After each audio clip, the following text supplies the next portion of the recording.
নমস্কার, সোনিয়াস লাইফস্টাইলে তোমাদেরকে অনেক অনেক স্বাগত। আজকে একটা অন্যরকম ভিডিও নিয়ে চলে আসলাম। কয়েকদিন আগেই 23শে জানুয়ারি গেল, আর 23শে জানুয়ারি আমরা সবাই জানি নেতাজি সুভাষচন্দ্র বসুর জন্মদিন। যেহেতু আমি উড়িষ্যায় থাকি, সেই দিন গিয়েছিলাম নেতাজি সুভাষচন্দ্রের বাড়িতে। তো যে কিছু স্মৃতি আমি স্মৃতিচারণ করে আসছি সেটাই তোমাদের সঙ্গে শেয়ার করছি। তো নেতাজির জন্ম পরিচয়টা তো ওড়িশার রাজধানী, তৎকালীন রাজধানী কটক শহরে। আর 1897 খ্রিস্টাব্দে 23শে জানুয়ারি নেতাজি সুভাষচন্দ্র বসুর জন্ম হয়েছিল। তার পিতা জানকীনাথ বসু ছিলেন কটক শহরের প্রসিদ্ধ আইনজীবী। আর এখানকার ছেলেরা না প্রায় আইনজীবী, না হলে পেশায় হচ্ছে তোমার ফটোগ্রাফার, এরকমই হয়। খুব রেয়ার চাষিবাসীও আছে, কিন্তু বেশিরভাগটাই আইনজীবী। আর তার মাতা ছিলেন, আমরা তো সবাই জানি, প্রভাবতী দেবী। জানকীনাথের কিন্তু পৈতৃক আদি বাড়ি হলো 24 পরগনা জেলার কোদালিয়া গ্রামে। নেতাজি কিন্তু উড়িষ্যাতে প্রথম পড়াশোনাটা করেছিল। মেধাবী সুভাষচন্দ্রের বাল্য শিক্ষা শুরু হয় কটকেরই একটি মিশনারি স্কুলে। পরে তিনি ওখানকার র্যাভেন্স কলেজিয়েট স্কুলে ভর্তি হন এবং এই স্কুল থেকে 1913 খ্রিস্টাব্দে প্রবেশিকা পত্রিকায় দ্বিতীয় স্থান অধিকার করে। এবং জন্ম থেকে নেতাজি ছিলেন দেশপ্রেমিক, সেটা আমরা সবাই জানি। তো এখানে গিয়ে সত্যি কথা বলতে আমার ইতিহাস সম্বন্ধে জানার প্রচুর ইচ্ছা, অনেক দিনের ইচ্ছা। আর আমি প্রায় 2020 থেকে এখানে আছি, একবারও আমার যাওয়া হয়নি। কিন্তু এইবার সুযোগটা আর হাতছাড়া করিনি। বাবির ঘোরাও হলো, আমারও ইতিহাস সম্বন্ধে অনেক কিছু জানা হলো বা দেখা হলো।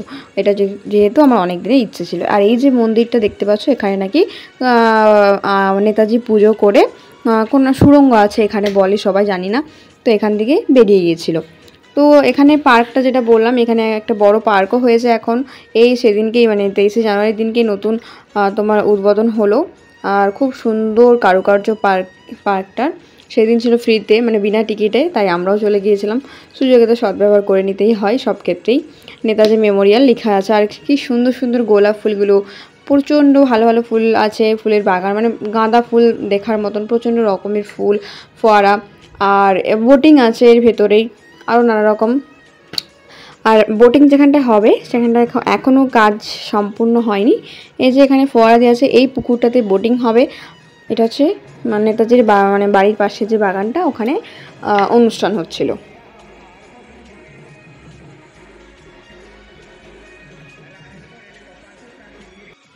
পার্কের ভেতরে যে কাজগুলো করা আছে, প্রত্যেকটা কাজে কিন্তু লোহার এবং টিন পাতের। প্রত্যেকটা কারুকার্য লক্ষ্য করলে দেখতে পাবে ভালোভাবে। পুরো স্ট্রাকচারটা লোহা এবং পাত, ইস্পাত যেটাকে বলে, ওই সব দিয়ে তৈরি। আর খুব সুন্দর কাজ করেছে, কারুকার্য খুব সুন্দর। এখানে কুলারও চলছিল। আর আমি একটু কুলারের সামনে আবার গিয়ে দাঁড়ালাম, হাওয়া খাচ্ছিলাম। প্রচণ্ড গরম বাতাস বেরোচ্ছিল, প্রচণ্ড মানুষের ভিড়। আর এইগুলো দেখতে পাচ্ছি, এগুলো হচ্ছে স্ক্রুপ সুতো দিয়ে তৈরি।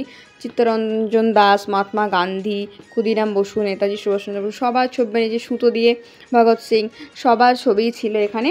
আর এখানে একটা স্ক্রিনের ওপর সাদা পর্দা ফেলে এখানে যে নেতাজি বক্তৃতা দিচ্ছে, এটা একটা স্ট্যাচু মতো করা হয়েছে এখানটায়। তো কিছু কিছু ছবিও শেয়ার করছি তোমাদের সঙ্গে। আর সত্যি কথা বলতে আমার বরাবরই ইতিহাস সাবজেক্টটা প্রচণ্ড ভালো লাগে, আর সম্বন্ধে জানতেও ইচ্ছে করে ইতিহাস সম্বন্ধে। তো এরকম জায়গা পেলে আমি অন্য কোথাও থাকলেও ঠিকই যেতাম। কিছু কিছু জিনিস এখানে আমি দেখলাম, যেগুলো তোমাদের সঙ্গে শেয়ার করলাম। এই যে ড্রেসটা উর্দিগুলো এখানে রাখা আছে। চেয়ার, যেখানে নেতাজি রেস্ট নিত। তারপর আগে ভিডিওতে দেখেছো, ওখানে আছে তোমার যেখানে রামকৃষ্ণর মালা জপ করতো, সেসব জিনিসগুলো আছে এখানে রাখা আছে, বেডরুমটা। তো চলো, ভিডিওটা আজকে এখানে শেষ করছি। কেমন লাগলো অবশ্যই কিন্তু জানিও, ভালো লাগলে অবশ্যই লাইক করো, কমেন্ট করো, শেয়ার করো, সাবস্ক্রাইব করো। টাটা।